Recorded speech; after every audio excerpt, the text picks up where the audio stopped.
conectas, Joan? Buenos días a todos. Gracias por venir, por estar esta mañana en el Explorando el Sentido de la Vida. Así es que bienvenido a los que estáis presentes, bienvenido a los que nos seguís a través del canal YouTube. El tema que ha escogido nuestro conferenciante para esta mañana es la espiritualidad, el ingrediente olvidado.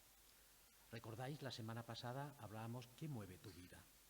Y el tema de hoy es la espiritualidad, el ingrediente olvidado. Tal vez te hayas olvidado de este ingrediente tan importante y tan necesario. Así es que muchas gracias, Jaume, por estar entre nosotros en esta mañana, por los que os incorporáis por primera vez a esta conferencia. Deciros que Jaume es un escritor, conferenciante y una buena parte de su trabajo lo dedica a trabajar entre estudiantes universitarios. Así es que sin más preámbulo, Jaume, cuando quieras.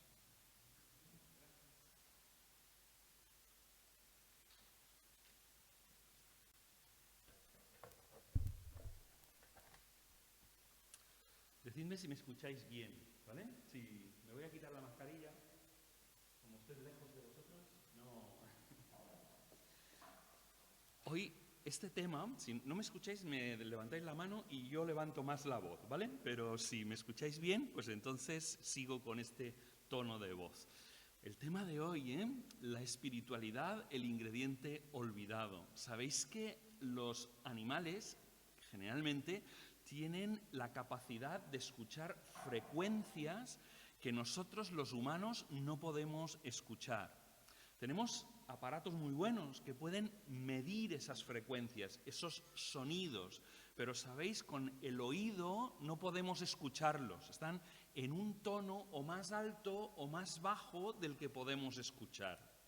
El hecho de que nosotros no podamos escucharlos no hace que esos ruidos, que esos sonidos sean inexistentes. De hecho, otros animales sí pueden escucharlo. Los elefantes escuchan otros. Los delfines... Uy, esto estaba cayendo.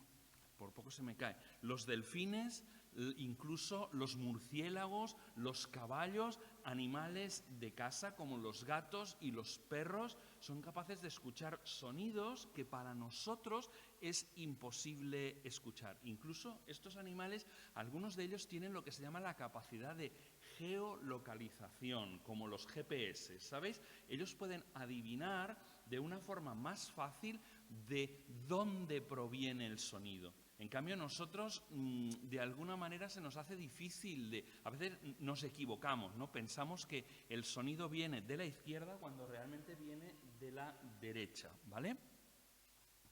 De alguna manera, algunos habitantes, muchos habitantes del mundo occidental, han perdido la capacidad de localizar la espiritualidad.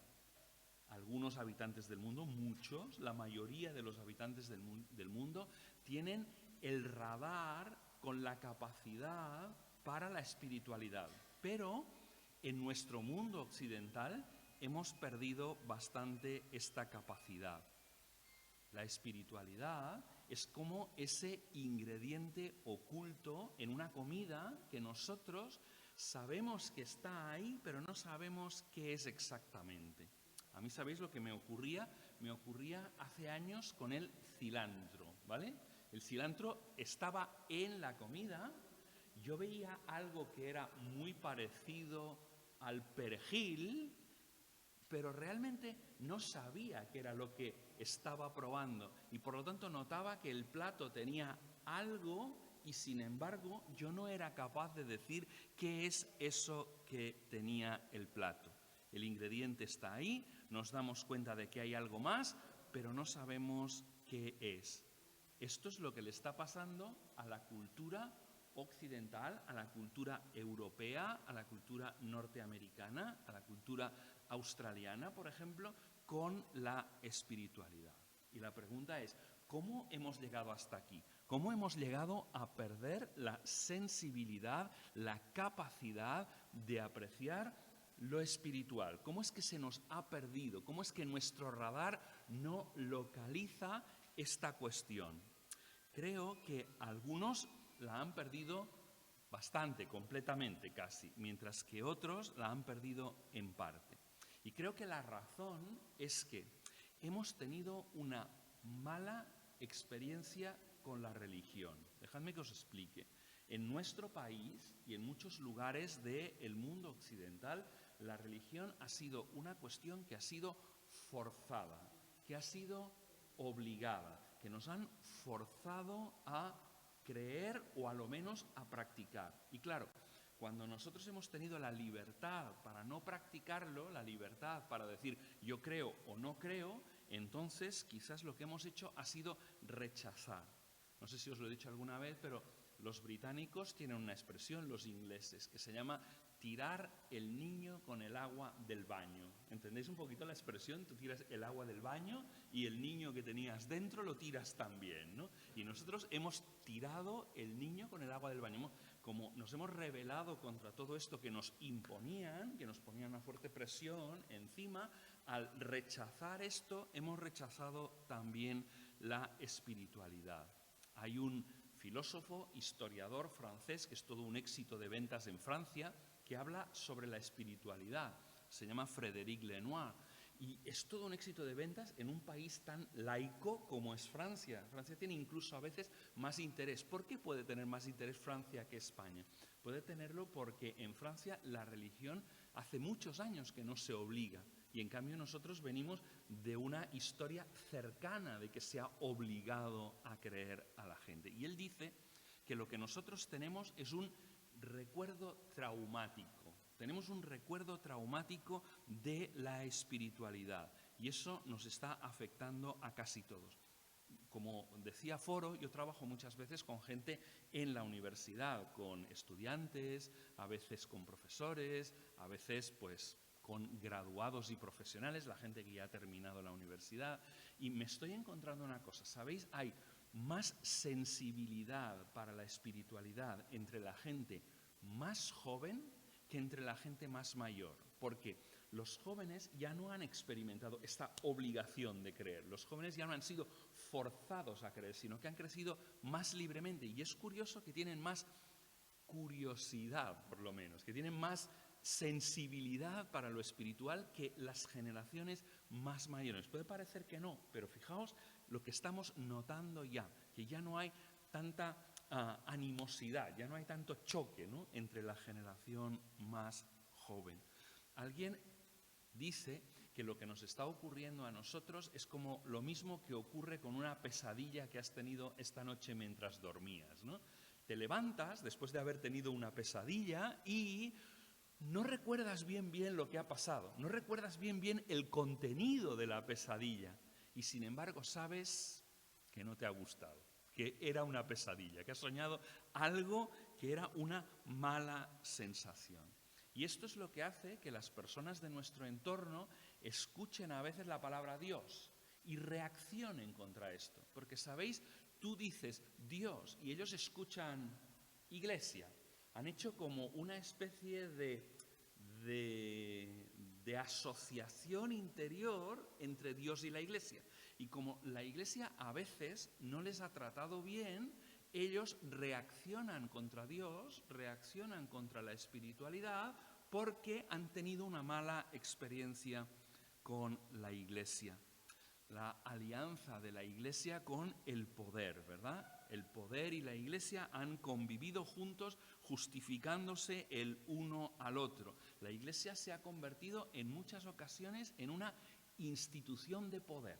Una institución que se ha aliado con el poder político y de alguna manera se ha convertido en una institución que busca el poder, que vive del poder y que vive para el poder. Y esta asociación ha marcado la memoria colectiva. Mucha gente, ¿sabéis? Cuando se les pregunta a la gente sobre instituciones, cuáles son de las que tienen mejor crédito, mejor fama y peor fama. La gente siempre pone en las tres últimas la iglesia, porque la iglesia ha sido una institución de poder.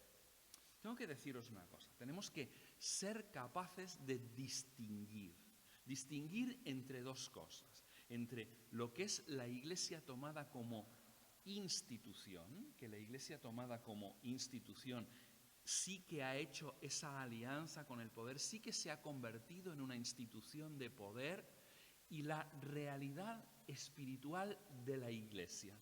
La realidad espiritual de la Iglesia es algo vivo, es algo que de alguna manera ha mantenido el contacto con Dios, con los propósitos de Dios. Ha sido esa Iglesia que a veces también vemos que está ayudando a la gente más pobre, que está ayudando a la gente que menos tiene en la sociedad, que está al lado de y que no tiene nada que ver con esa institución de poder.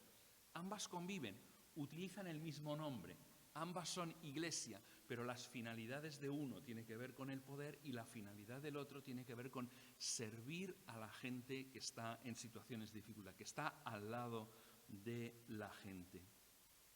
Hay Iglesia de verdad dentro de la Iglesia institución, pero no toda la que lleva el nombre de Iglesia es Iglesia, sino que hay una parte en donde nosotros se nos hace tremendamente difícil de ver a ese Dios que dicen representar en su actitud. Por lo tanto, haremos bien en diferenciar entre esas dos realidades. Usamos la misma palabra, pero no es lo mismo Iglesia institución que Iglesia real, Iglesia de alguna manera que sí que está buscando parecerse a Jesús.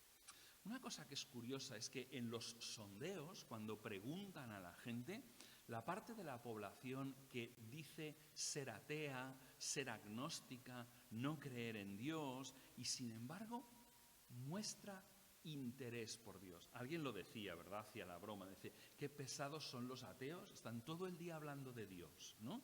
Pero es que esa es realidad también. Todas las personas tenemos una búsqueda interior y es muy curioso que las personas que se declaran ateas, sin embargo, siguen teniendo un interés por Dios, siguen teniendo interés por la espiritualidad.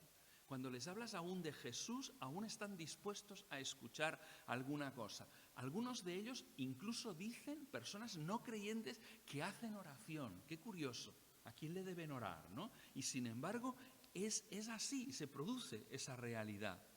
Y todo eso nos hace pensar que en nuestra época, y especialmente en esta, después de la epidemia del COVID, o después no, en medio de la epidemia del COVID en el que estamos todos, hay como todo un afán de búsqueda. ¿Cuánta gente en nuestro entorno, en el día de hoy, se está haciendo preguntas que 6 o 7 meses atrás no se estaban haciendo? Y sin embargo ahora se preguntan por Dios, se preguntan por ¿cómo es posible? ¿Qué sentido tiene mi vida? Por eso pues encontramos, pues, esto solo es un ejemplo, pero que más de 100 personas vieron la charla del otro día. ¿Por qué? Pues porque hay cierto interés. La gente se está haciendo preguntas que meses antes no se estaban haciendo.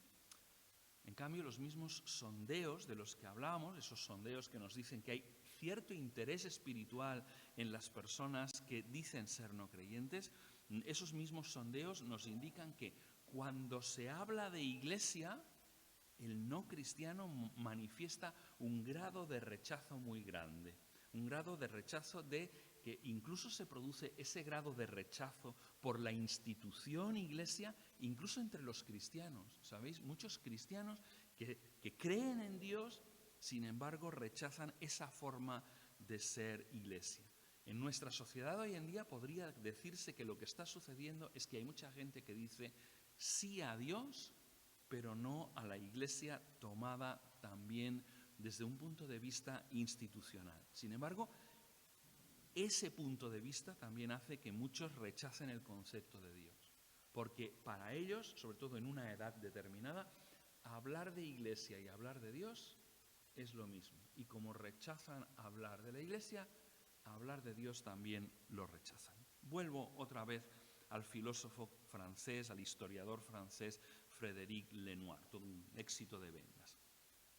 Él dice, somos menos religiosos en cuanto a compromiso con los rituales institucionalizados, pero cada vez tenemos más interés por la dimensión espiritual.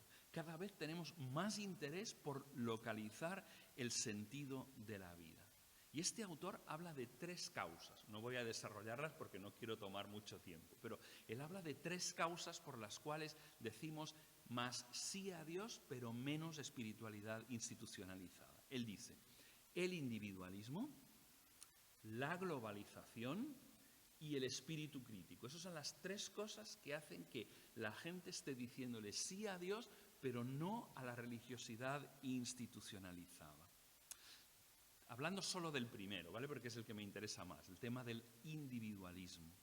Dice el autor, la religión es colectiva. La religión es colectiva. Y ha habido una individualización en todo, una tendencia a espiritualizarse, de liberación respecto a las instituciones, liberación respecto al grupo. Hay un rechazo a la religión organizada, nos dice Lenoir. Qué fotografía tan clara de nuestro tiempo, qué percepción tan clara de lo que está ocurriendo en nuestro tiempo. Vamos a llamarlo, voy a entrar en otra fase, ¿vale? Vamos a dejar el análisis de lo que es la realidad y vamos a entrar un poquito más en qué es eso de la espiritualidad, en cómo podemos comprender mejor la espiritualidad. Mirad, hay una tendencia a descubrir la propia espiritualidad en lo que se conoce como inteligencia espiritual. Mirad este término, inteligencia espiritual. Hemos descubierto con el tiempo de que hay más de una inteligencia.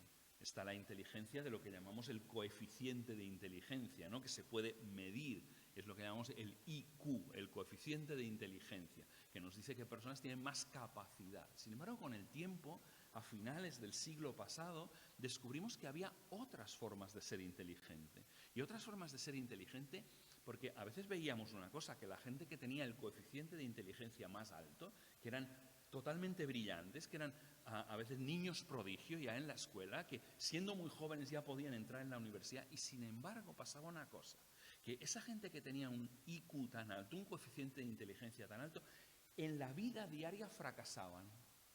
No llegaban a convertirse en líderes de la sociedad, en líderes de pensamiento, en líderes intelectuales, teniendo un coeficiente de inteligencia por aquí arriba. Y entonces comenzamos a ver que existía otra forma de inteligencia, que es la que se llamó la inteligencia emocional. Es decir, ¿qué soy capaz de hacer con la inteligencia que tengo? ¿Cómo la utilizo y cómo soy capaz de moverme en un entorno, en la sociedad, con esa inteligencia que tengo? Y gente que tiene menos capacidad intelectual, sin embargo, tiene mucha más capacidad relacional y consigue sobresalir sobre los demás, porque tiene inteligencia emocional. Bien, hay más inteligencias y una de ellas es de la que os hablaba, que es la inteligencia espiritual, que es la capacidad de localizar ese mundo de lo espiritual, y esa inteligencia espiritual va escasa en nuestro contexto. Mucha gente en el día de hoy no sabe qué hacer. A veces tiene incluso inquietud interior, ¿sabéis? Tiene ganas se pregunta sobre el sentido de la vida, pero cuando llega a tener que decir, ¿y qué hago ahora, no? Con esto, sin embargo, no sabe qué hacer, no sabe dónde ir, porque como ha tachado la institución de la Iglesia, dice, no, ahí no está. Tampoco ahora no sabe dónde localizar lo espiritual. Ahora ya no os voy a citar a alguien francés, sino os voy a citar a alguien catalán. Es el doctor Jordi Font. Jordi Font es un psiquiatra, psicoanalista y es el codirector del máster de espiritualidad transcultural. Por tanto, es un especialista nuestro, local, acerca de espiritualidad. Y él dice, la experiencia espiritual surge cuando un ser humano se da a sí mismo la oportunidad de encontrarse con los enigmas que están velados en la cotidianidad. Y hay que darse permiso, ¿entendéis? Una de las cosas que es importante es que tienes que darte permiso para explorar, porque si no, lo que nos ha pasado es que hemos perdido la curiosidad, ¿sabéis? Todos los niños nacen con curiosidad, todos los niños nacen con espiritualidad. Tú no le hablas a un niño nada de Dios, no le dices nada, y ese niño descubre que hay algo, una dimensión que él no ve, pero que está ahí, ¿no? todos los niños nacen con espiritualidad. Sin embargo, la cotidianidad, el día a día, lo que nos produce es que hemos apagado esa sed, hemos apagado ese sentido de espiritualidad que teníamos. Y la inteligencia espiritual es volver a localizarlo, volver otra vez a entender que hay algo más, algo que no vemos, pero que sin embargo está ahí.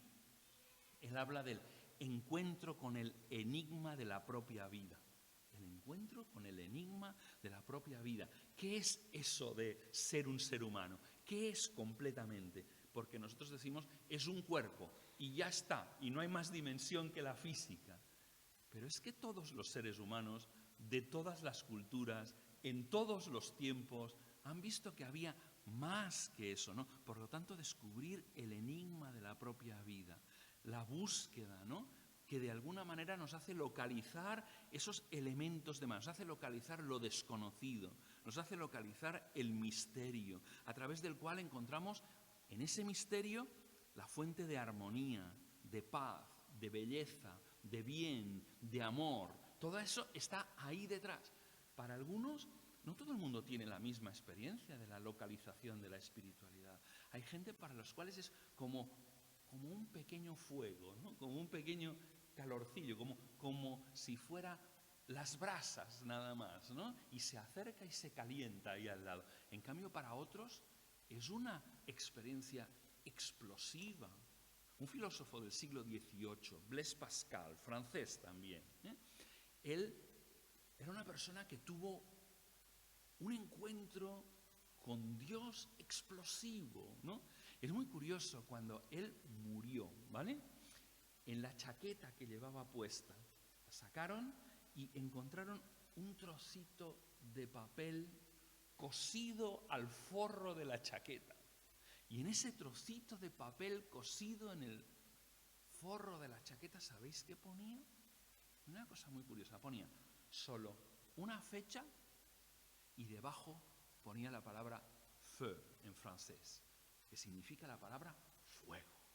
¿Entendéis? O sea, tenía una experiencia con Dios, que se había encontrado un día con ese Dios, había buscado, lo había encontrado, y para él la experiencia del encuentro con ese Dios era fuego. En cambio, para otros no es fuego, cada uno tiene una forma de encontrarse con ese Dios que está ahí y para el cual hemos perdido la capacidad de localizar. Ahora voy a hablaros de otro autor, ¿vale? Este otro autor es polaco, para que veáis que esta sensación está vista también por autores de toda Europa, ¿no?, que no es una cuestión de aquí o de allí, sino que mucha gente lo ha localizado. Mirad, estoy hablando de Leszek Kolakowski. Leszek Kolakowski es un gran, quizás el mejor filósofo contemporáneo polaco. Él, sabéis que Polonia estuvo sometida a un régimen comunista durante muchos años, ¿vale? Pues Leszek Kolakowski, él decía que había hecho un paso del marxismo, en donde él fue criado, de ese régimen comunista, hasta el cristianismo. Y el cristianismo, a través de la comunidad cristiana, a través del culto de la comunidad cristiana que lo congrega, él encontraba un dinamismo que le proporcionaba tres cosas que le proporcionaba esa experiencia de vivir la fe en comunidad y el culto. Y él experimentaba, decía, sentido para vivir, sé para qué vivo, sé por qué estoy aquí en la tierra, sé qué hago aquí. Una segunda cosa es que le proporcionaba criterios morales, sé lo que está bien y lo que está mal, porque en nuestra sociedad hemos perdido estos conceptos. Nadie puede decir qué está bien y qué está mal. Todo es relativo, ¿no? Y como todo es relativo, ¿cómo podemos seguir enseñando a nuestros hijos si en un lado les enseñamos todo es relativo, todo depende, ¿no? Y el otro lado decimos, esto no está bien, niño. Y él te pregunta, pero ¿no me acabas de decir hace un momento que todo es relativo? ¿No me acabas de decir que la verdad no existe? ¿No me acabas de decir que el bien y el mal es completamente relativo? ¿Cómo ahora me estás enseñando y me dices que esto está bien y esto está mal? Hemos perdido el concepto para decir que esto está bien y está mal. ¿En base a qué está bien o está mal? Y él, en cambio, descubrió que en la espiritualidad, y especialmente en la espiritualidad cristiana, que es la que él se encontró, él dice, no, hay criterios morales, hay cosas que están bien y hay cosas que están mal, ¿no? Y la tercera cosa que encontró fue razones para la esperanza. ¿Sabéis? En nuestra sociedad la mayoría de la gente ha perdido las razones para la esperanza. Nadie espera nada. ¿Sabes? Cuando hablas con mucha gente en nuestra sociedad, lo que te dice, yo no creo en nada. Yo creo que cuando te mueres te vas al hoyo y nada más. ¡Qué esperanza! Y más, ¿qué esperanza cuando lo de este lado de aquí nos lo han quitado? Porque esta epidemia nos ha quitado un montón de cosas. Te ha quitado la posibilidad de vivir tranquila y libremente. Te ha quitado la posibilidad de trabajar en muchos casos. ¿Cuántos negocios se han ido al agua? ¿Qué esperanza le queda a la gente de una sociedad que es completamente materialista, como la sociedad de la que huía Leszek Kolakowski? Pues de la misma sociedad que él huía, él decía, es que yo antes, en la sociedad marxista comunista, yo no tenía motivos para la esperanza. Yo no tenía ninguno. Mirad, estos son dos opciones de vida. El considerar que hay una espiritualidad, que hay un Dios ahí detrás, y el considerar que no. Es muy importante esta decisión, porque lleva a los seres humanos a dos lugares completamente contrapuestos. El hecho de creer que hay alguien más ahí, del hecho de creer que no hay nadie. ¿Se puede construir una espiritualidad sin Dios? Sí se puede construir una espiritualidad sin Dios. Es una espiritualidad interior, una espiritualidad de la persona, una espiritualidad que se basa en la experiencia del ser humano. Es un debate interior de la persona. Pero, ¿sabéis? Le faltan elementos a esa espiritualidad. Le falta el elemento de las relaciones. Como la espiritualidad es una cosa tan subjetiva mía, como la vivo solo en mi interior, el otro la vive de una manera totalmente distinta. Y no podemos tener una cosa que sí existe dentro de una espiritualidad con Dios, que es lo que llamamos la comunión. ¿Sabéis esa palabra que habéis oído alguna vez? La comunión quiere decir que estamos unidos en algo que es común. Esto es lo que significa la palabra comunión, unidos en algo que es común. La espiritualidad que no concibe a un Dios no tiene nada en común. Es una espiritualidad que yo tengo conmigo, una espiritualidad que tú tienes contigo, una espiritualidad que él tiene consigo, pero no hay nada en común en esas experiencias. La espiritualidad sin Dios, a veces lo comparo con, no sé si habéis visto alguna vez una jaula con un hámster, con un ratoncillo de esos pequeñitos. ¿Habéis visto que en la jaula hay como una rueda pequeña, que les ponen una rueda en el interior? Y sabéis, el ratoncillo se sube a la rueda y comienza a correr, ¿no? Y comienza a correr. Y corre muchísimo el ratoncillo. Pero, ¿sabéis una cosa? No va a ninguna parte. Solo corre, pero no llega a ningún sitio. Me da la sensación que la espiritualidad en la que nosotros suprimimos a Dios es como una espiritualidad que no va a ninguna parte. Puedes correr mucho, pero solo haces ejercicio.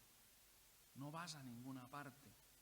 Puedes disfrutar de la carrera, pero no puedes disfrutar de la comunidad que forma parte de aquellos que comparten un proyecto más grande que ellos mismos.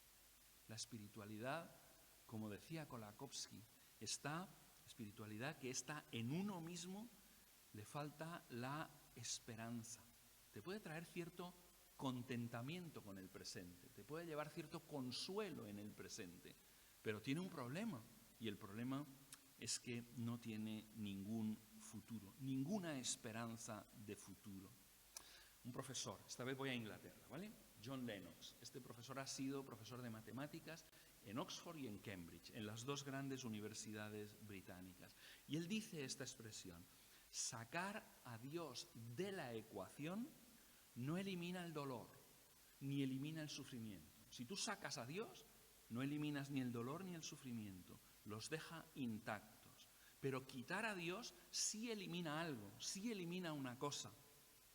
Elimina cualquier tipo de esperanza. Y eso tienes que pensarlo. Si tú rechazas a Dios, estás eliminando cualquier elemento de esperanza. En el otro lado está la fe en Dios. Y sobre la fe en Dios quiero explicaros la esperanza en Dios, la espiritualidad que se basa en Dios. ¿cómo se accede a ella? Porque esto a veces es eso de ¿y cómo lo hago? ¿No? ¿Cómo lo monto? Si ahora yo quisiera, ¿cómo lo podría hacer? Juan, que fue uno de los discípulos de Jesús, uno de los que le siguió, dice esto. Dice, la vida eterna, esa esperanza de futuro, la vida eterna es que te conozcan a ti, el único Dios verdadero, y a aquel a quien tú has enviado, a Jesucristo. ¿Lo repito? Dice, la vida eterna es que te conozcan a ti, el único Dios verdadero, y a aquel a quien tú has enviado, a Jesucristo. Dios quiere darnos algo más que un poco de calorcillo en el corazón. Dios quiere darnos algo más que un poco de contentamiento para el tiempo presente. Dios nos está hablando de darnos vida eterna. Si yo os preguntara ahora qué es vida eterna, probablemente lo que vendría a vuestra mente sería una vida muy larga, eterna la vida. Pero eso no sería exacto, ¿sabéis? Nosotros no podríamos hablar de vida eterna. ¿Qué significa eterna? Eterna significa que no tiene ni principio ni final. Esto es eterno. Pero si yo tengo vida, yo he tenido un principio. Como yo he tenido principio, la vida que me puede dar podría ser perpetua, ¿vale? Perpetua significa que no tiene final, pero no eterna, porque eterna significa que no tiene ni principio ni tiene final. ¿Hay algún significado que se nos escapa de la vida eterna? Yo creo que sí. La vida eterna, ¿quién es el único que puede tener vida eterna? Pensadlo. Es un ser que no tiene ni principio ni final, porque él, la vida que él tiene es vida eterna. Ahí tenéis la clave. Dios quiere darte su propia vida. Dios quiere entregarte su vida para que viva en ti. Dios quiere darte no una duración de vida, sino una clase de vida diferente. La clase de vida es que la vida de Dios comienza a vivir en ti ahora y no acabará nunca. Entonces tú sí puedes tener vida eterna. Pero ¿cómo se accede a la vida eterna? ¿Habéis visto lo que decía? Se accede, dice, la vida eterna es que te conozcan a ti. La vida eterna no es un conjunto, no se accede a ella por un conjunto de rituales, no se consigue llevando una moral muy alta. Hay mucha gente que piensa que esto de la vida eterna tiene que ver con portarse bien. Si me porto bien, si soy bueno, Dios me regalará un día la vida eterna. Pero esto no es lo que dice la Biblia. Esto no es lo que dice Dios. Esto no es lo que dice Jesucristo. Esto es un invento humano, pero no es lo que dice la Biblia. Otros piensan que es a través de seguir las liturgias correctas, de seguir las prácticas religiosas correctas. Otros piensan que es haciendo muchos sacrificios. Si yo hago suficientes sacrificios, podré incluso coaccionar a Dios. ¿Sabéis cómo con los dioses antiguos? Si le presentabas a ese dios griego o romano un sacrificio suficientemente importante que ese dios no pudiera rechazar, entonces me pondré a favor a Dios. Pero esto no es lo que dice la Biblia. Esto no es el mensaje del cristianismo. Nos han vendido una cosa que no es lo que la Biblia dice. La Biblia dice que la vida eterna es que te conozcan a ti, el único Dios verdadero, y que conozcan a Jesús que tú has enviado. ¿Entendéis cómo se accede a la vida eterna? A través de conocer a Dios a través de Jesucristo.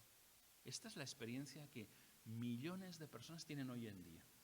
Esta es la experiencia que personas a lo largo de toda la historia han tenido. Durante siglos y siglos ha habido personas que han experimentado ese conocer a Dios a través de Jesucristo. Cuando tú abres la puerta de tu corazón, cuando tú le dejas paso, cuando tú rindes tu vida y le dices, voy a confiar para el presente y para el futuro en ti. Y no voy a confiar en nada más. Quiero conocerte. Entonces Dios viene a vivir en tu corazón a través del Espíritu Santo de Dios. Es una experiencia espiritual. Y esto te da vida eterna. No la tendrás un día. No cuando llegues allí se va a ver si la tienes o no la tienes.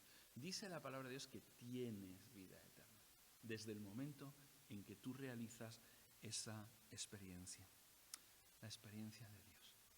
Pues eso quería hablaros hoy, de esa espiritualidad que va más allá de la propia experiencia humana para centrarse en una relación con Dios a través de Jesucristo.